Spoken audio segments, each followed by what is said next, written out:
Assalamualaikum warahmatullahi wabarakatuh.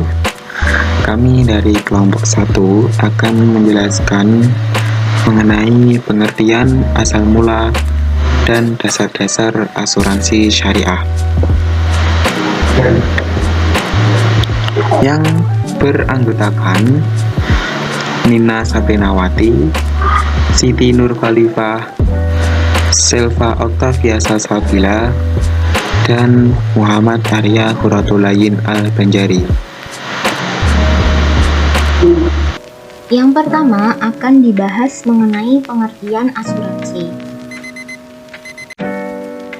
Kata asuransi berasal dari bahasa Inggris insurance yang mempunyai makna asuransi dan jaminan. Adapun kata asuransi yang berasal dari bahasa Belanda, asuransi, yang dalam hukum Belanda disebut verzekering, yang memiliki arti pertanggungan.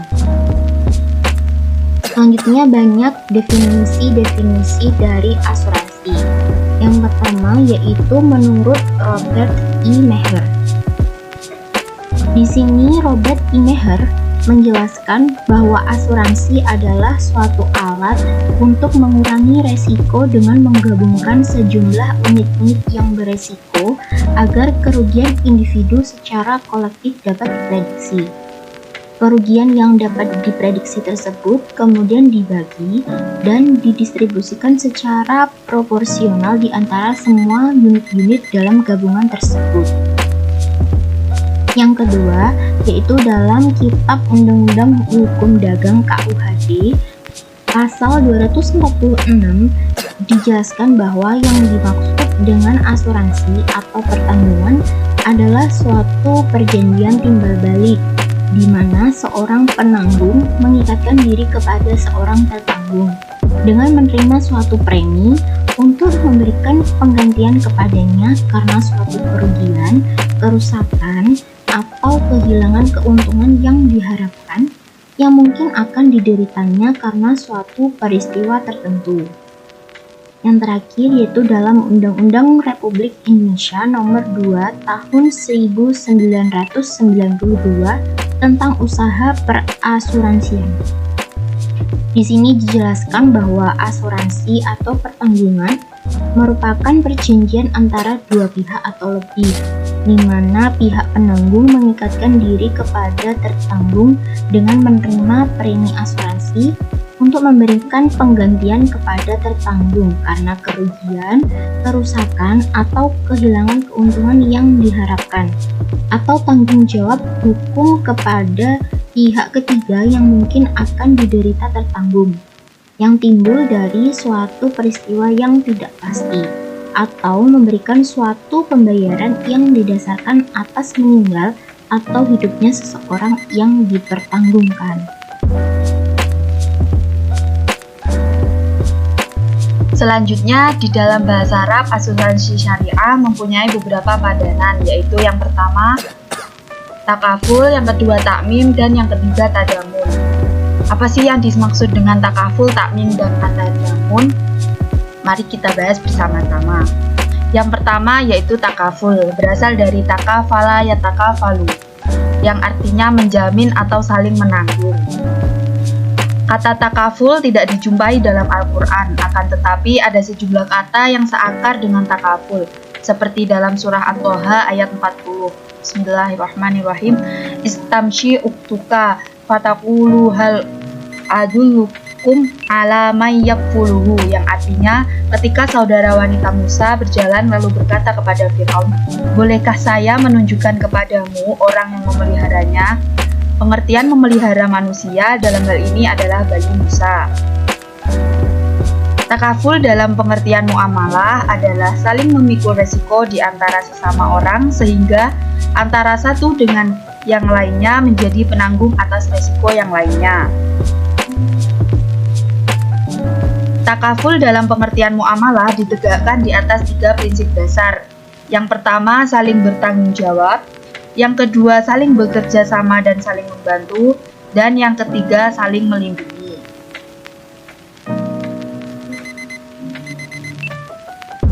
Yang kedua yaitu takmim, berasal dari kata amanah yang berarti memberi perlindungan, ketenangan, rasa aman, dan bebas dari rasa takut. Secara istilah, takmin adalah seseorang yang membayar atau menyerahkan sejumlah uang secara mencicil dengan maksud ia dan ahli warisnya akan mendapatkan jumlah uang sebagaimana perjanjian yang telah disepakati dan atau orang itu mendapatkan rugi atas hartanya yang hilang. Tujuan dari pelaksanaan takmim adalah menghilangkan rasa takut atau was-was dari sesuatu kejadian yang tidak dikehendaki yang akan menimpanya. Sehingga dari adanya jaminan yang dimaksud, maka rasa takutnya hilang dan merasa terlindungi. Yang ketiga yaitu at-tadamun, berasal dari kata damana yang artinya menanggung.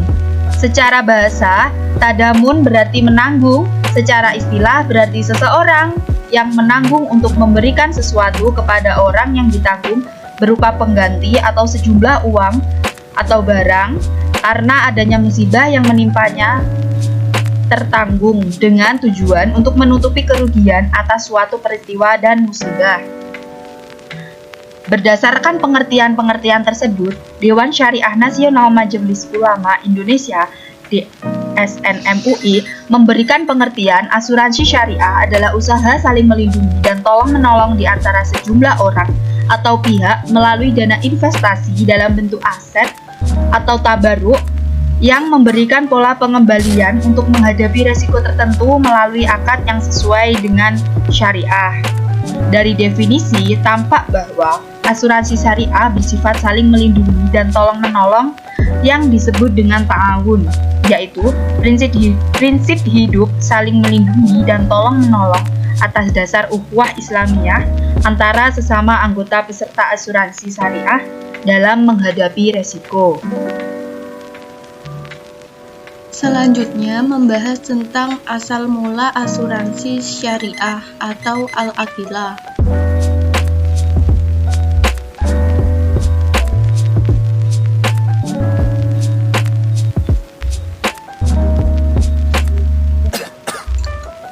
Konsep asuransi Islam. Konsep asuransi Islam bukan hal yang baru karena sudah ada sejak zaman Rasulullah yang disebut dengan ahilah.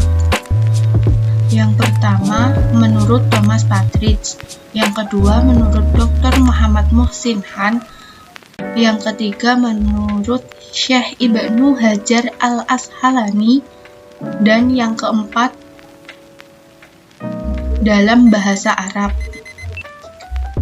Selanjutnya juga menjelaskan tentang asuransi sosial dengan sistem ahilah. Yang pertama menurut Thomas Partridge, asuransi menjadi kebiasaan suku Arab sejak zaman dulu. Jika terdapat salah satu anggota suku yang terbunuh oleh anggota dari suku lain, maka pewaris korban akan dibayar sejumlah uang darah atau biasa disebut diat sebagai kompensasi oleh saudara terdekat dari pembunuh. Saudara terdekat pembunuh tersebut yang disebut ahilah harus membayar uang darah atas nama pembunuh. Selanjutnya, menurut Dr. Muhammad Muhsin Han, kata ahilah berarti asabah yang menunjukkan hubungan ayah dengan pembunuh.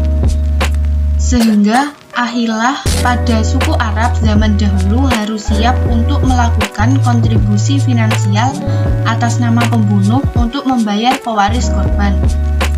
Atau dengan kata lain, keluarga pembunuh harus membayar beberapa finansial sebagai ganti rugi atas korban pembunuhan tersebut. Dan kesiapan untuk membayar kontribusi tersebut hampir sama dengan pertanggungan dalam praktek asuransi sekarang. Kata Syekh Ibnu Hajar al-Asqalani, dengan datangnya Islam, sistem ahilah diterima Rasulullah menjadi bagian dari hukum Islam. Hal tersebut dapat dilihat pada hadis Nabi dalam pertengkaran antara dua wanita dari suku Huzail. Abu Hanifah mengatakan bahwa pernah dua wanita dari suku Huzail bertikai. Salah seorang dari mereka memukul yang lain dengan batu hingga mengakibatkan kematian wanita itu dan jabang bayi dalam rahimnya.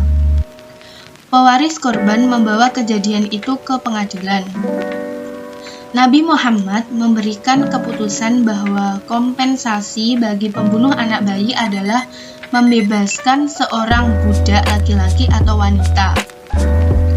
Sedangkan kompensasi atas membunuh wanita adalah uang darah atau diat yang harus dibayar oleh ahilah, saudara pihak ayah dari yang tertuduh. Dalam bahasa Arab, al-ahl adalah denda dan al-akil adalah orang yang membayar denda. Dalam beberapa kasus, Islam membebankan denda asuransi kepada orang lain, bukan yang melakukan pelanggaran. Namun, di dalam ad-diyah, denda itu disebabkan karena bukan kesengajaan, melainkan karena kekeliruan. Apabila ad-diyah itu disebabkan karena kesengajaan, maka tidak ada asuransi yang memikul tanggung jawab ini. Karena itu, disyaratkan agar kerusakan itu tidak disebabkan karena kesengajaan. Dalam masalah ad-diyah ini, para ulama berkata, wajib membayar denda terhadap sebagian kerusakan yang disebabkan kekeliruan seperti pembunuhan atau melukai karena kekeliruan atau kelalaian. Selanjutnya, MM Billah mengatakan bahwa Piagam Konstitusi Madinah adalah konstitusi pertama di dunia yang dipersiapkan langsung oleh Nabi Muhammad setelah hijrah ke Madinah. Beberapa pasalnya memuat ketentuan tentang asuransi sosial dengan sistem ahilah. Dalam pasal 3 Konstitusi Madinah, Rasulullah membuat ketentuan mengenai penyelamatan jiwa para tawanan, yang menyatakan bahwa jika tawanan yang tertahan oleh musuh karena perang harus membayar tebusan kepada musuh untuk membebaskan yang ditawan. Konstitusi tersebut merupakan bentuk lain dari asuransi sosial. Yang terakhir yaitu mengenai tabaruk. Tabaruk berasal dari kata-kata tabarro'a yatabarro'u tabarro'an yang artinya sumbangan, hibah, dana kebajikan atau dirma. Tabaruk merupakan pemberian sukarela seseorang kepada orang lain tanpa ganti rugi yang mengakibatkan perpindahan kepemilikan harta itu dari pemberi kepada orang yang diberi. Sebenarnya, kata tabaruk tidak ditemukan dalam Al-Quran. Akan tetapi, tabaruk dalam arti dana kebajikan dapat ditemukan dalam Al-Quran Surah Al-Baqarah ayat 177 yang artinya, bukanlah menghadapkan wajahmu ke arah timur dan barat itu suatu kebajikan, akan tetapi sesungguhnya kebajikan itu ialah beriman kepada Allah, dari kemudian malaikat-malaikat, kitab-kitab, nabi-nabi, dan memberikan harta yang dicintainya kepada kerabatnya, anak yatim, orang-orang miskin, musafir atau orang yang memerlukan pertolongan, dan orang-orang yang meminta serta memerdekakan hamba sahaya. Kemudian, kata tabaruk dalam makna hibah atau pemberian dapat kita lihat dalam firman Allah Surah An-Nisa ayat 4. Bismillahirrahmanirrahim. Fakuluhu nafsam minhu syai'in allakum tibnafa'in. Kemudian, jika mereka menyerahkan kepada kamu sebagian dari mas kawin itu dengan senang hati, maka makanlah atau ambillah pemberian itu.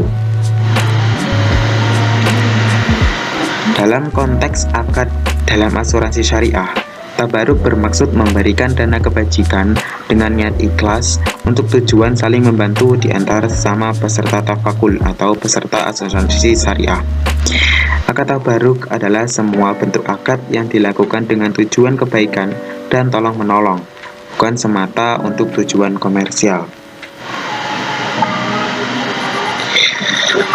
Dalam akad tabaruk atau hibah, peserta memberikan hibah yang digunakan untuk menolong peserta lain yang terkena musibah, sedangkan perusahaan hanya berpihak sebagai pengelola.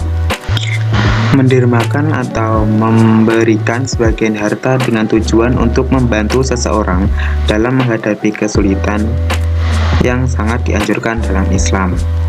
Manfaat yang diperoleh bagi orang yang mendermakan, yang pertama yaitu penderma atau yang memberi yang ikhlas akan mendapat ganjaran pahala yang besar. Yang kedua, tingginya martabat orang yang membantu saudara-saudaranya.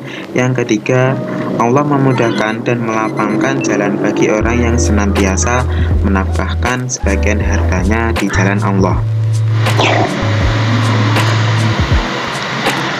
Sehingga tabaruk diperbolehkan, karena jika barang atau sesuatu yang ditabarukkan hilang atau rusak di tangan orang yang diberi derma tersebut, maka tidak akan merugikan bagi dirinya, karena orang yang menerima pemberian atau derma tersebut tidak memberikan pengganti sebagai imbalan derma yang diterimanya.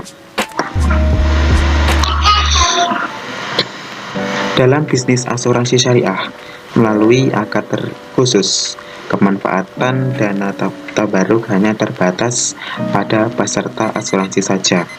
Ini berarti setiap peserta setuju bahwa sebagian tertentu dari dana penyertaannya yang dibayar dibuat dalam konsep dana tabaruk.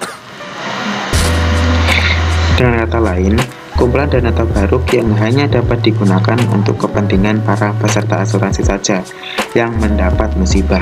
Jika dana tabaruk tersebut digunakan untuk kepentingan lain, ini berarti melanggar syarat akad yang telah disepakati.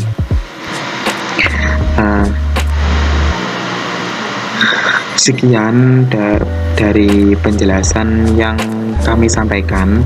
Jika ada kesalahan dan kekurangannya, kami mohon maaf. Wassalamualaikum warahmatullahi wabarakatuh.